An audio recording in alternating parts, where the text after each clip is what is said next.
या राज्यामध्ये एक अतिशय विकृत आणि फार विचित्र अशी परिस्थिती निर्माण झालेली आहे, बोलणाऱ्यांची झाली आहे। असं पाहिलं तर आमदार अमोल मेटकरी जे अजितदादा पवारांच्या गटाचे जे आमदार आहेत त्यांच्यावर झालेला हल्ला, या हल्ल्याचं देखील समर्थन करता येणार नाही। त्यानंतर राज ठाकरेंच्या गाडीवर त्या ठिकाणी सुपारी ओतण्याचं जे काम झालं त्याचं देखील समर्थन करता येणार नाही।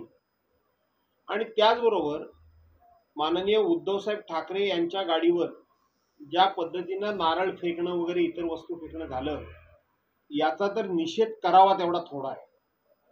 म्हणजे या दोघांचा जर विचार केला तर जेमतेम गाड्यांना इजा पोचावी एवढाच एकंदरीत तो प्रकार दिसतोय, परंतु इथं तर आतल्या माणसांना देखील इजा पोचावी अशा पद्धतीचा जीव घेणा हल्ला हा ठाण्यामध्ये करण्याचा प्रयत्न झाला। आणि म्हणून आता सगळ्याच पक्षाच्या लोकांनी विचार करण्याची वेळ आलेली आहे की आपण कोणावर बोललं तर मात्र आपल्याला परवानगी आहे, आपल्याला सगळं बोलण्याचं लायसन्स दिलेलं आहे आणि आपल्याबद्दल कोणी काही बोलायचं नाही असं करून चालणार नाही। जर आपल्याला बोलण्याचा अधिकार असेल तर शेवटी सहन करण्याची क्षमता सुद्धा आपल्यामध्ये असली पाहिजे।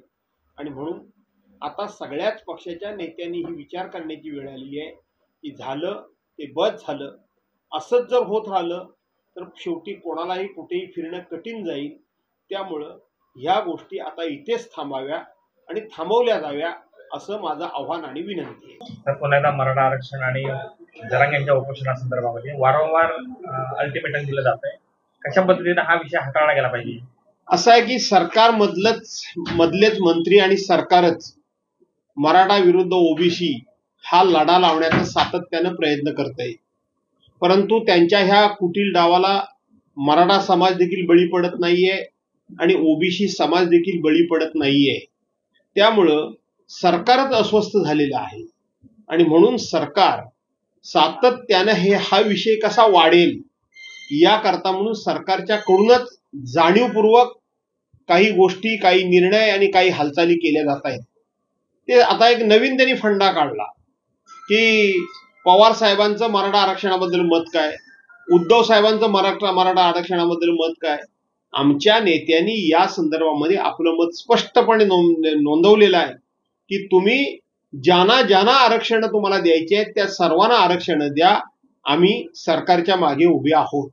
सरकारनं हा निर्णय घ्यायचा आहे, हा निर्णय उद्धव साहेबांनी, हा निर्णय पवार साहेबांनी घ्यायचा नाहीये, सरकारनं निर्णय घ्यायचा आहे। आणि म्हणून सरकारनं निर्णय घ्यावा, आमचा विरोध नाही, आमचा त्याला पाठिंबा आहे।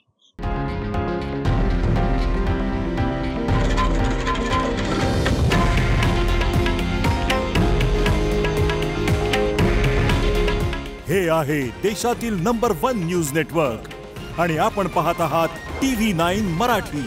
काळजी तुमची, हित महाराष्ट्राचं।